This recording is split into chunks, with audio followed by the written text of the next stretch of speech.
હર હર મહાદેવ, જય દ્વારિકાધીશ. મારી YouTube channel Dipali જોશીમાં આપ સૌનું હાર્દિક સ્વાગત કરું છું. આજના વિડીયોમાં આપણે શ્રાવણ મહિનાના પવિત્ર તહેવાર વિશે વાત કરવા જઈ રહ્યા છીએ. અને આ તહેવારથી બધા જ લોકો જાણકાર છે. આ તહેવાર એ ભાઈ અને બહેનના પ્રેમનું પ્રતીક છે. હા મિત્રો, હું રક્ષાબંધનની વાત કરી રહી છું. રક્ષાબંધનનો તહેવાર એ આ વખતે ક્યારે છે? રક્ષાબંધનના તહેવારમાં શું એવું નવું થવાનું છે? કયા સમયે રાખડી બાંધવાની છે? મુહૂર્ત શું છે? આ બધી જ વાતની જાણકારી એ આ વિડીયોમાં આગળ આપવામાં આવશે. જો તમને આ વિડીયો સારો લાગે તો ચેનલને લાઈક, શેર અને સબસ્ક્રાઈબ કરવાનું ભૂલશો નહીં. ધન્યવાદ. આપણા હિન્દુ ધર્મમાં ભાઈ અને બહેનના નિષ્કામ પ્રેમના બે તહેવારો છે. આ બે તહેવારો કયા? તો કે એક તો ભાઈબીજ અને બીજું રક્ષાબંધન. બંને તહેવારોમાં ભાઈ અને બહેનનો પ્રેમ પ્રગટ થાય છે. પરંતુ રક્ષાબંધનમાં બીજી પણ એક ભાવના ભળે છે અને એ ભાવના છે રક્ષ્ય અને રક્ષકની. ભાઈ રક્ષક છે અને બહેન એ રક્ષ્ય છે. બહેન એનું ધ્યાન એ ભાઈ સદાય માટે રાખે છે. હિન્દુ કેલેન્ડર મુજબ દર વર્ષે શ્રાવણ માસના શુક્લ પક્ષની પૂર્ણિમા તિથિએ રાખડી બાંધવાનો તહેવાર ઉજવવામાં આવે છે. આ દિવસે બહેનો તેમના ભાઈના કાંડા ઉપર રક્ષાસૂત્ર બાંધે છે અને લાંબા આયુષ્ય અને સારા સ્વાસ્થ્યની કામના કરે છે. અને એવું વચન ભગવાન પાસે માંગે છે કે હે પ્રભુ, મારો ભાઈ એના જીવનમાં સદાય પ્રગતિ કરે અને એના ભાગ્યનું દુઃખ એ મારા જીવનમાં આવે. તો હવે આપણે જાણીએ કે રક્ષાબંધન 2024 ક્યારે છે. શ્રાવણ મહિનાની પૂર્ણિમા એટલે કે તારીખ 19 ઓગસ્ટ 2024ના રોજ રક્ષાબંધનનો તહેવાર ઉજવવામાં આવશે. આ રક્ષાબંધનનો તહેવાર સવારે 3:04 લઈને રાત્રે 11:55 સમાપ્ત થશે. તો આવી સ્થિતિમાં રક્ષાબંધનનો તહેવાર એ 19 ઓગસ્ટ 2024ના રોજ ઉજવવામાં આવશે. ત્યાર પછી હવે આપણે જાણીએ કે રક્ષાબંધનના તહેવારના દિવસે રાખડી બાંધવાનું સુંદર મુહૂર્ત કયું છે. તો કે રાખડી બાંધવાનું સુંદર મુહૂર્ત એ 1:46 લઈ અને 4:19 સુધી યોગ્ય છે. 2 કલાક અને 37 સુધી કોઈ પણ વ્યક્તિ એ રાખડી બાંધી શકે છે. તો હવે આપણે જાણીએ કે રક્ષાબંધનના દિવસે રાખડી બાંધવાનું શુભ મુહૂર્ત કયું છે.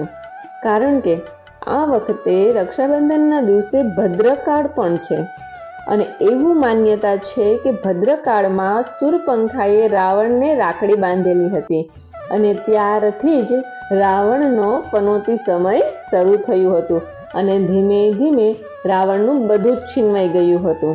તો ત્યારથી ભદ્રકાળમાં ક્યારેય પણ રક્ષા બાંધવામાં આવતી નથી. તો રાખડી બાંધવાનું શુભ મુહૂર્ત એ બપોરે 1:46 લઈ અને 4:19 સુધીનું રહેશે.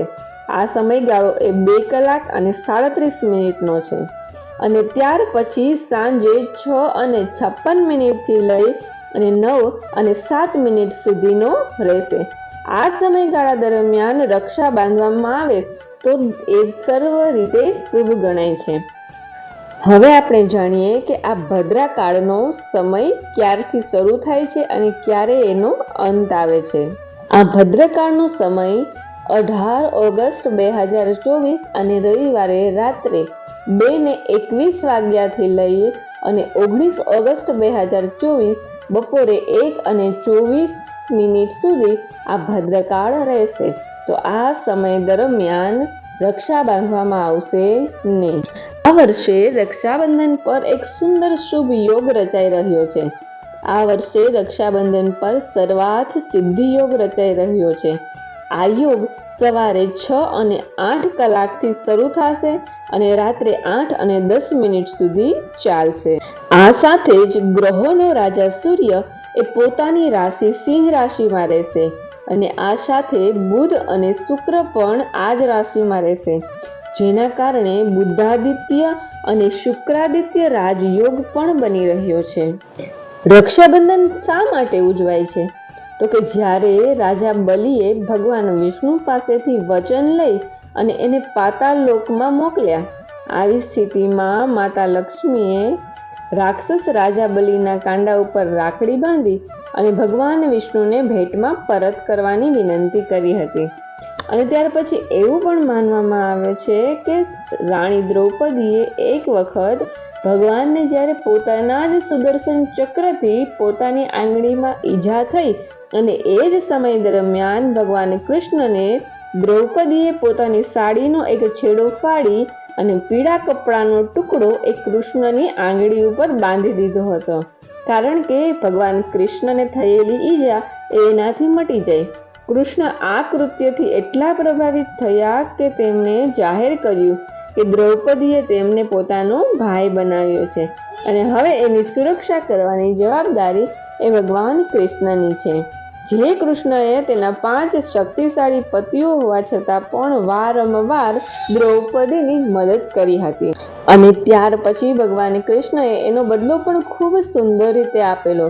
જ્યારે ભરી સભામાં દ્રૌપદીનું ચીરહરણ થતું હતું ત્યારે ભગવાન કૃષ્ણએ દ્રૌપદીની લાજ બચાવી હતી.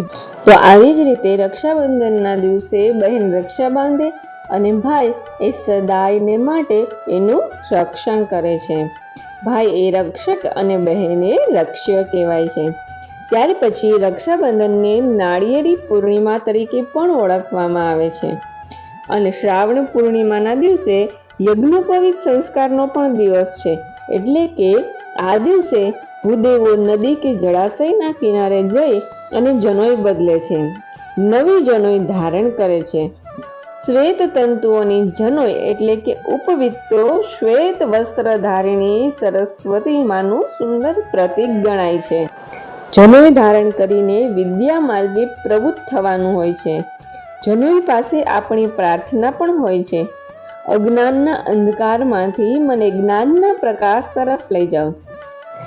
આ દિવસને નાળિયેરી પૂર્ણિમા તરીકે પણ ઓળખાય છે, કારણ કે શ્રાવણી પૂર્ણિમા એ દરિયાદેવને વધાવવાની પૂર્ણિમા પણ છે.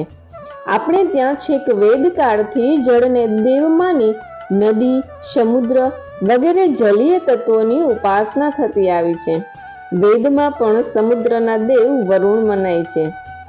આજીવિકા માટે દરિયો ખેડતા ખારવા, માછીમાર, ખલાસીઓ અને વહાણો દ્વારા દરિયાપારના દેશોમાં વેપાર વાણિજ્ય માટે જતા વેપારીઓ વગેરે દરિયાને પીર અથવા તો દેવ માની અને વધાવે છે, એનું પૂજન કરે છે. સાગર ખેડૂતો પણ વર્ષનો મોટો ભાગ દરિયા વચ્ચે જ રહે છે, પરંતુ ચોમાસાના આરંભે દરિયો તોફાની રહેવાથી અષાઢ સુદ બીજના દિવસે તેઓ વહાણ લઈ અને પાછા ફરે છે અને તે દિવસથી દરિયો ખેડવાનું બંધ કરે છે. શ્રાવણી એટલે કે નાળિયેરી પૂર્ણિમાએ દરિયો શાંત બને છે, એટલે દરિયાદેવને વધાવી નાળિયેર વગેરેથી વધાવવામાં આવે છે અને ત્યાર પછી પુનઃ દરિયો ખેડવાનો કે જળ માર્ગે વેપાર કરવાનો આરંભ થાય છે. અને શ્રાવણી પૂર્ણિમાએ વરુણ દેવની પ્રસન્નતા માટે સમુદ્ર પૂજા કરીને નાળિયેર અર્પણ કરવું એવું ધર્મશાસ્ત્રમાં પણ બતાવવામાં આવ્યું છે. આ દિવસે વાજતે ગાજતે દરિયાકાંઠે જઈ નાળિયેર, દૂધ, ફૂલ વગેરેથી દરિયાદેવને વધાવાય છે અને ત્યાર પછી નૈવેદ્ય પણ અર્પણ કરાય છે. સમુદ્રની સફરે જવાનો સમય આવે ત્યારે પોતાના પતિદેવોની રક્ષા કરવા ખારવણો ગીત ગાઈને દરિયાપીરની પ્રાર્થના કરે છે. તો આ હતી સમગ્ર રક્ષાબંધન એટલે કે શ્રાવણી પૂર્ણિમા વિશેની માહિતી. જો તમને આ વિડીયો સારો લાગે તો ચેનલને લાઇક, શેર અને સબસ્ક્રાઇબ કરવાનું ભૂલશો નહીં. ધન્યવાદ.